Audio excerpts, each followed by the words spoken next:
plus de mise à jour ou fin de support pour Windows 7 par Microsoft. Bonjour à tous, c'est MWall85. Dans cette vidéo, on va voir quand prennent fin les mises à jour de Windows 7 par Microsoft. Est-il utile de migrer vers Windows 10? Je vais vous donner mes petits conseils. Et ensuite, je vais vous donner d'autres alternatives qui vous permettent de savoir qu'il existe le dual boot, le multi-boot et également en termes d'installation et d'activation Windows. Donc tout ceci, on va en parler dans cette vidéo. Mais avant cela, intro.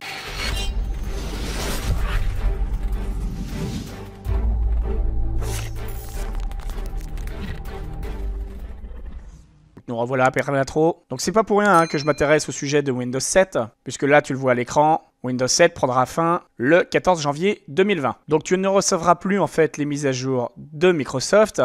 Après, moi je vais te dire que c'est surtout pour les professionnels que ça peut poser problème.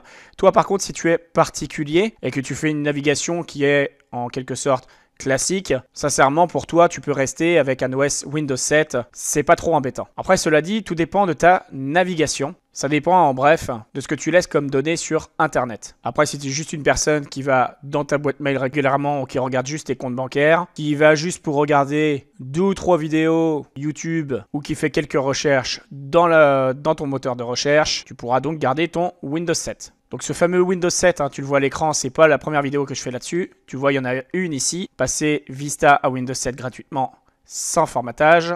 Cette vidéo-là qui a fait 52 000 vues. À mes débuts sur YouTube, il y a 3 ans de ça. Il y en a également une autre qui est comment mettre Windows 7 sur PC très facilement, avec ou sans formatage. Donc il faut le savoir que tu peux migrer de Windows 7 à Windows 10 avant le 14 janvier 2020. Néanmoins, il y a une chose importante à savoir pour les uns et les autres, c'est si votre PC va supporter ou pas le Windows 10. Je m'explique. Il est important de prendre en considération que oui, tu peux installer un Windows 10 sur ta machine, mais que ceci ne va pas dire que ce Windows 10 va fonctionner correctement. Et oui, puisque ça dépend aussi de ton processeur. Tu peux installer par exemple un Windows 10 sur un 32 bits. Sincèrement, sur certains PC, parfois ça arrive que ce soit pas fluide. Donc des fois, c'est pas dû à ta navigation, c'est pas dû forcément à ton moteur de recherche ou quoi que ce soit, ton navigateur qui est lent. Des fois, ça peut être aussi ton PC qui est tout simplement encombré. Donc ça peut être le cache, ça peut être ton espace disque qui est faible. Voilà, toute ta barre est prise, tu es dans le rouge. Mais parfois aussi, c'est tout simplement ton PC qui est pas assez puissant. Donc oui, il fait l'installation du Windows 10, puisqu'il a le minimal recommandé pour l'installer. Néanmoins, à côté de ça, il n'a pas forcément plus de capacité pour pouvoir être fluide. Donc il existe des alternatives. Comme je te l'ai dit, tu peux très bien avoir ton OS actuellement, c'est-à-dire ton système d'exploitation.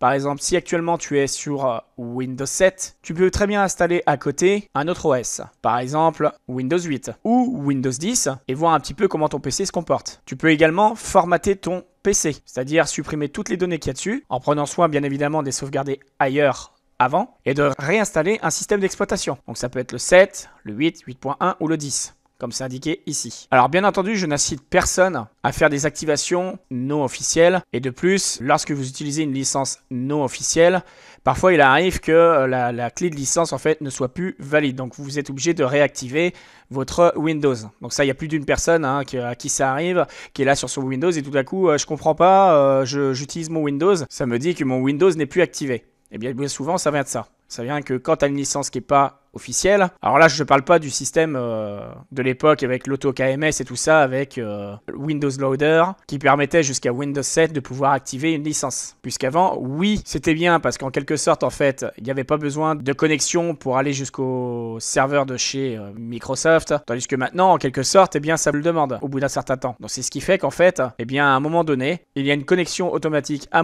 Microsoft et c'est ce qui va vous embêter à devoir réactiver une clé. Donc maintenant, vous le savez, vous avez la possibilité soit du dual boot, c'est-à-dire 2 systèmes d'exploitation, soit du multi-boot, c'est-à-dire plusieurs systèmes d'exploitation sur le même PC, soit de prendre en considération les capacités de votre PC. Donc si vous voulez en savoir plus sur les capacités de votre PC, vous allez sur cette vidéo-là. Comment connaître son système d'exploitation version Windows 32 ou 64 bits. Et en fait, ça vous détaille les éléments de votre PC, la configuration système et tout ça, configuration matérielle. Et pour finir, eh bien, vous avez l'autre point qui est de formater votre Windows et de réinstaller une ISO de Windows. Voilà, donc maintenant vous avez toutes les cartes en main. Faites votre choix. Belle année 2020 à tous. Like cette vidéo si ça t'a paru utile. Abonne-toi avec la cloche de notification comme ceci si c'est pas encore fait pour recevoir mes prochaines vidéos dès qu'elles seront en ligne. Porte-toi bien et comme d'habitude, je te dis à la prochaine dans de nouvelles vidéos. Allez, salut!